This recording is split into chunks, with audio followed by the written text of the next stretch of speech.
What's up, guys? It's AVLR32 here. Want to bring you guys a quick video. I'm not feeling too good. My head is like really pounding right now, and it seems like whenever I get headaches, they've been like really bad lately. So I'm going to try and post as much as I can this week, but I've been really busy with school. So I do want to put out this video though, just to kind of please you guys, I guess. Lately, I've been getting a lot of comments on my Gishki deck profile for the March 2013 format saying, how does this deck work? What are the combos? What are some dead hands? And shout out to Non-Community Channel. He was the one who's been asking me most of the questions, and I've also been getting some PMs as well, asking me about how this deck actually works. I do want to say right now, I actually did see this deck at the YCS in Miami. I don't think the guy did too well because, of course, he didn't really top. But for those of you who have not seen the deck profile yet, go and check it out.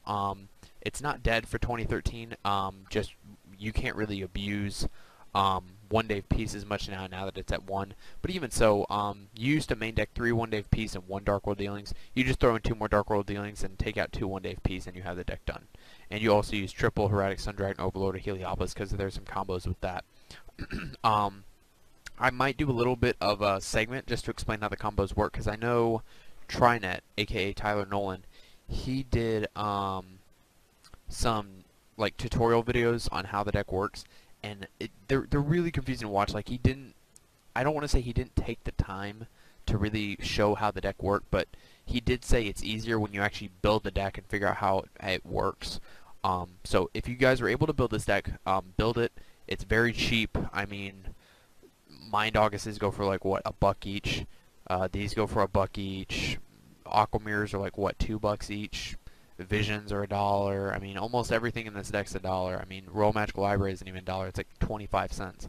So I mean, you could get this whole deck for maybe what, at the lowest rarity besides the extra deck, like not even including the extra deck, maybe $25 for this main deck. And then if you need to work on the extra deck, even the extra deck isn't even that cheap. So I'd say maybe $30 and you've got this deck built. I mean, it's really not that hard. So I want to explain, I'm going to explain each card effect, and then I'm going to explain the simple hand loop one-trick pony combo.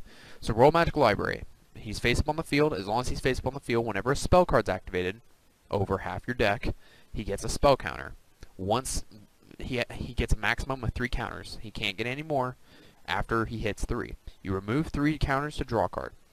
And then I'm gonna skip Mind Dogs. I'm gonna get back to him in a second because he's the big bad bone of the deck. Okay, Gishki Soul Ogre. His effect pretty much means nothing. There's a combo that you can do with him to where you're able to use his effect to like get a Mind August back from your remove from play zone. But he can't be normal summon or set. He can only be ritual summoned with any Gishki ritual spell card. Once per turn, you can ditch a Gishki monster to target a face-up card your opponent controls and shuffle that target into the deck. So if they have a big beat stick that's not allowing you to get your combos off, you can just go Soul Ogre, get it out of there, and then proceed to combo off. Gishki Shadow and Gishki Fushigi Gishki, they're pronounced Gishki, I just call them Gishiki, whatever. Gishki Vision and Gishki Shadow, they both have the exact same effect. That they can both be used as a ritual summon for a water monster, and they can be used as the entire tribute. Shadow's effect, you can pitch him to add a Gishki ritual spell from your deck to your hand. Vision, exact same thing, can be used for the entire tribute for the ritual summon of a Gishki ritual monster, but you can pitch him to add a Gishki ritual monster from your deck to your hand. And then Upstart Goblin, you draw, gain 1,000. Into the Void, if here's the ruling on this. If you have exactly 3 cards in your hand and Into the Void is one of them, you activate Into the Void, you now have 2 cards. You can activate Into the Void when you have exactly 3 cards in your hand, and Into the Void being one of them. Because you've already activated the Into the Void because you have 3 cards in your hand. Now you're at 2. So now you can't play any more Into the Voids until you have 3 or more cards.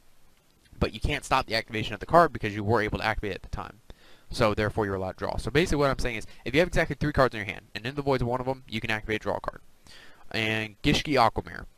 He can be used to ritual summon any Gishki ritual monster. Okay? Broken. You must also tribute monsters from the field or your hand whose total level is equal to the level of the ritual monster you ritual summon. So, just like any other ritual spell. You can shuffle this card from the graveyard into the deck to target 1 Gishki ritual monster in your graveyard and return that target to the hand. So essentially what the combo is, after you've gone through your whole deck, you're essentially recycling either 4 to 5 cards depending on what it is that you want to do, and you recycle your aqua mirrors and your shadows to get your aqua mirrors into your hand and get keep your rituals in your hand so that you can recycle your mind auguses. So now let's go back to mind augus real quick. He can't be normal summon set, he has to be ritual summon thing, Gishki ritual spell. Same thing as Gishki Soul Ogre. When he's ritual summoned, you target up to 5 cards in any player's graveyard and shuffle them back into the deck. So once you've gone through your whole deck and you're going to go off with your very first mind augus, you go aqua mirror, tribute Mind Augus from Mind Augus, because you're more than likely going to have 2 Mind Auguses in your hand. Tribute the Mind Augus, get out a second Mind Augus. Mind Augus lets you send back 5 cards. You've more than likely used 2, if not all 3 of your salvages. You want to send back as many salvages as you can because it lets you reuse your shadows and your visions. And so you want to send back. It's another heart and soul card of the deck. It makes the deck work essentially. You want to send back all your salvages.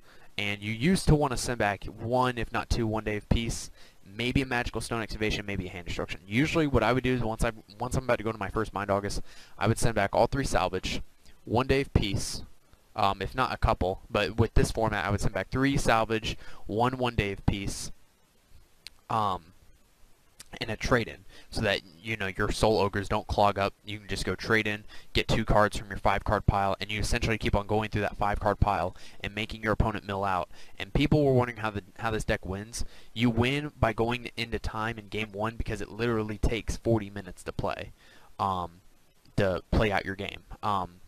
So it takes literally 40 minutes. Once you hit 5 turns, you can either you can kill them with a card destruction, or just kill them with a hand destruction, or even just reusing your 1 day of pieces or Dark World dealings.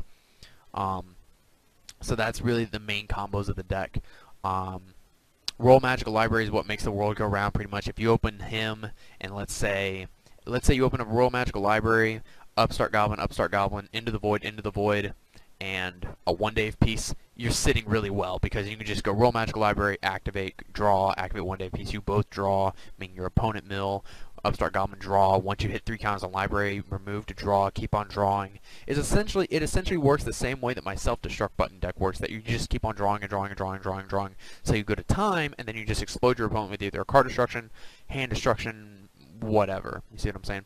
And let's say I've actually ended up with I remember when I first used it at my locals, I ended up with 12 cards in my hand at one point. My opponent had 10, or I'm sorry, 10 or 11.